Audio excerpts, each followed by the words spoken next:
Time now for a special report. The pandemic crisis has seen many of us lose family, friends, colleagues, jobs, savings. This is every day there's grim news of a failing economy, rising petrol prices, climate change, anxiety levels are at an all-time high. Now, in the midst of all this, author Devdutt Pattanaik has come out with his latest book, Hope, Wisdom to Survive in a Hopeless World. So this Diwali weekend, let's speak with the author on his book, which is about finding a way to move from darkness into light. Mr. Pattanaik, thank you for joining us. Your book is titled Hope, but really it could be titled Resilience. A big theme in the book is that life is as much about learning to accept and manage adversity as it is to conquer it. What was it, the COVID pandemic? I mean, why did you write this book? And was it the fact that many people have suddenly been forced to deal with adversity that was not of their making? Is that what led you to write this book? Yes, I kept getting a lot of calls from people and friends who had lost jobs, who had lost family members, and they were thinking the end of the world is coming. I get calls saying that, is it the beginning of Kali Yuga? And I keep hearing all these things. And I think people are looking for some answers that, is there a better time? And, I try to give them whatever knowledge I have based on mythology. And what are the stories that are told in scriptures? And scriptures are very clear that events keep happening around you. We decide whether those events are horrible or good.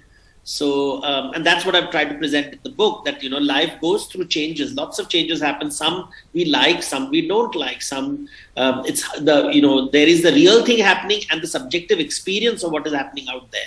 So everything is not objective. A large part of it is subjective. And that's what the whole book is about. So it's a theoretical, half the book is theory and half the book is practical tips of how to survive based on my own personal experience. I am a medical doctor by training, so a little bit of understanding of the body is existing in my writing. So I use and of course, what the therapists around the world are talking about. So it's not just mythology, a little bit of my medical background also seeps in. Well, different readers take away different parts, different things from your book. But one part of the book that really resonated with me as a parent was when you talk about the desire of parents. You mentioned your friend who had a child at 50 and the desire of parents to give their children every happiness in the world, and how that might actually be dangerous as it doesn't prepare the child to face adversity, which he or she will inevitably encounter at some point, right? And now I certainly struggle to balance this myself, and I think most parents do. So any thoughts or advice on how to do this? Any common mistakes you see parents make today? Today's parents? It's what I call, what happens is we try to create safe spaces because we want to protect our children. But in the safe space, you have to tell them about the unsafe space, so that without experiencing something unsafe, through storytelling, through shared conversations, we prepare them from what is out there in the world. So we don't create a false illusion of the world. I see children today being sent to schools which talk a language which is not even spoken in the gully outside their house. They go to these international schools, they're talking a language, and I said, can you talk to the sabzi wala? Can you talk to the auto rickshaw wala? Can you just walk on the road with your children? Because they're creating these artificial bubbles. I was shocked when somebody told me that my children have never traveled in a public transport. And I said, that's how you're raising your child? That you have never told them to ride in a public transport? I once met this very rich princess and I asked, so how do you cook? Do you cook? And she looked at me that, no, I've never cooked in my life. But I said, that's a life surviving skill. Yeah. Don't you go camping? Do you cook for yourself, or do you take an entourage with you when you go camping? Well, the past 2 years showed us that.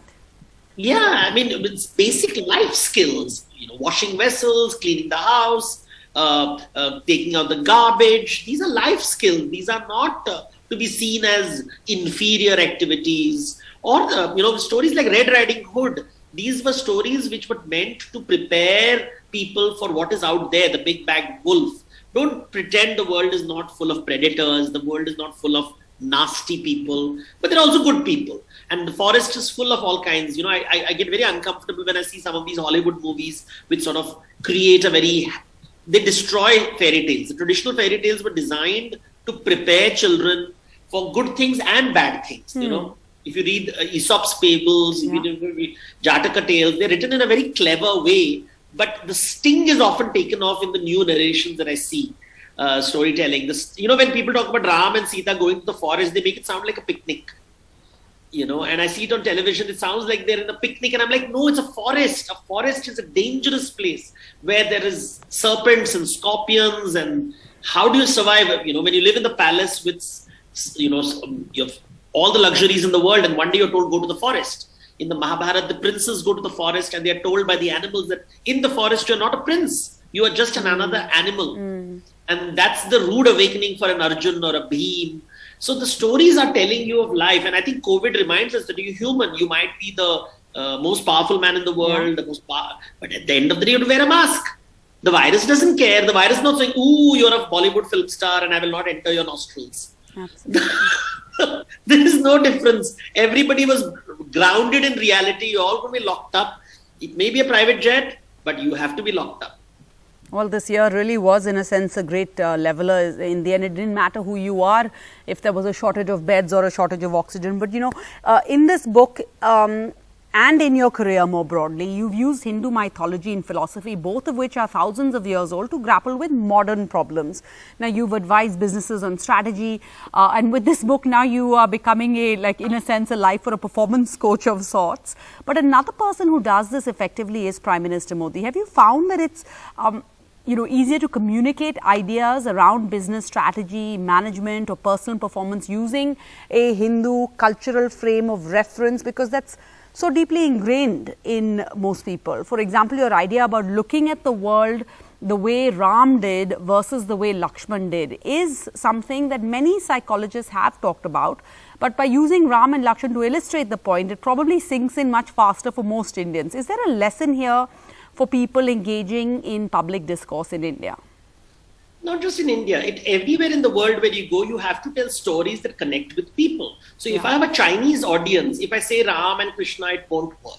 If I'm sitting in America and I'm giving a lecture, and I do give lectures internationally, if I'm talking to a European audience, I will give stories from the Bible. I will talk of Ezekiel, I'll talk of Jeremiah, I will talk of visions of Daniel. Now, if I give that example to the Indian readers, they'll say, humko nahi samajh mein aata hai. Because we have not been exposed to stories from the Old Testament or from Islamic traditions. We have not been exposed to it. So I need something to hold on to tell the story. If I tell stories from Chinese mythology, then people will be like, I know the stories. I read Egyptian mythology, beautiful stories, powerful stories, evocative stories, but they will not work in India. Maori stories won't work in India, right? I have to tell Indians the stories, and the most popular happens to be Ramayana and Mahabharata. Even obscure stories of, like in my book, I begin with Sunhashepa's story in the Vedas, and that is not known to most Indians. So they are like a little startled. They prefer the easy. Ramayana is more easy. Mahabharata is slightly inaccessible except the major characters. So you have to go with accessible characters in storytelling. So it doesn't matter which story you tell. Yeah, it's not Hindu, or it's everywhere. It's the audience which decides. So I look at the audience very carefully. In a book like this, which was designed for Indians, I focused on mostly the Ramayana and Mahabharata. I also spoke of Buddhist stories, a little bit of Jain, a sprinkling of Bible stories and Islamic lore. So a little bit here and there, just as India is. So that it matches the demography. I mean, I wish I could tell tribal stories of the Bhils and the Gonds and, the publisher will say only so many pages.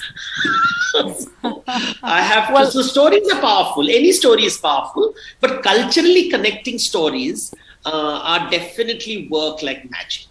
Well, and I love the fact that you said just as India is, right? So as someone who uses Hindu mythology and draws on Hindu religious traditions in their work, I'm curious to get your perspective on India's syncretic traditions, which appear to be much more contested today. So while nobody objects to Ram and Lakshman being used as examples in a book that help individuals enhance their personal effectiveness or, overcome grief in these very trying years of in the midst of a pandemic, recently there was this furor kicked up over that Fab India campaign, Jasne Diwali. Do you think it's harder to use syncretic Indian traditions in public discourse today? Would a Devdutt Pattanaik book on Sufism or Qawwali sell as well? And as you point out, there's a book screaming to be written about tribal stories. So I have written, I call myself a mythologist, but people always refer to me as a Hindu mythologist. I never call myself a Hindu mythologist, I call myself a mythologist. It so happens that my market is largely, because you see, we must understand in the last 70 years, Hindu scriptures were not given a privileged position. They were always seen from a critical lens, not from a celebratory lens, except in a few pockets. So one of the reasons I wrote my books is because I realized I was not exposed to stories which were there. There were hundreds and hundreds of stories which weren't being told, other than Amar Chitra Katha, which is a children's story. So it doesn't raise and take you into the heart of the subject. What are they trying to communicate? The epistemology, the ontology, the way, even today when I talk to historians and my friends, I've got very senior friends who are academics, they have absolutely no clue of Hindu scriptures, the Vedas. Very few historians who are now coming up writing books in a very beautiful way. So our understanding of India is very, very vague. And, for example, if you talk about Islamic traditions, I don't think my Muslim friends know half the stories I know in Islamic mythology.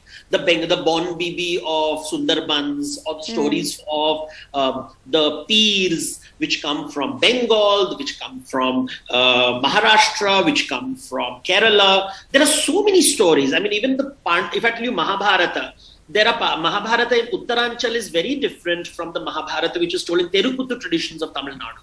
So just this, even though people keep saying, I mean, of course, there are people who will get upset with anything, but they are coming from a political agenda. I am interested in knowledge, and Veda is about knowledge. So I follow the Vedic path, which is knowledge. Not everybody follows the Vedic path. They don't like knowledge. When you have knowledge, you don't hate, you love.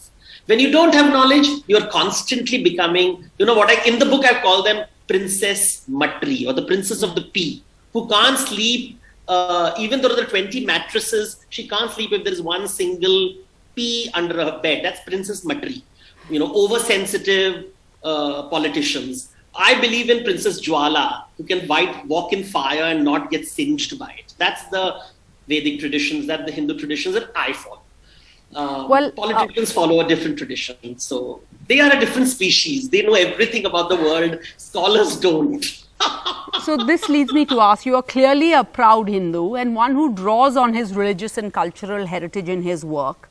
Yet you've been quite critical of, Hindutva, as you've just touched a little bit on this, and of right-wing trolls on Twitter. That's really what we're talking about. You've even been a victim of theirs on many an occasion.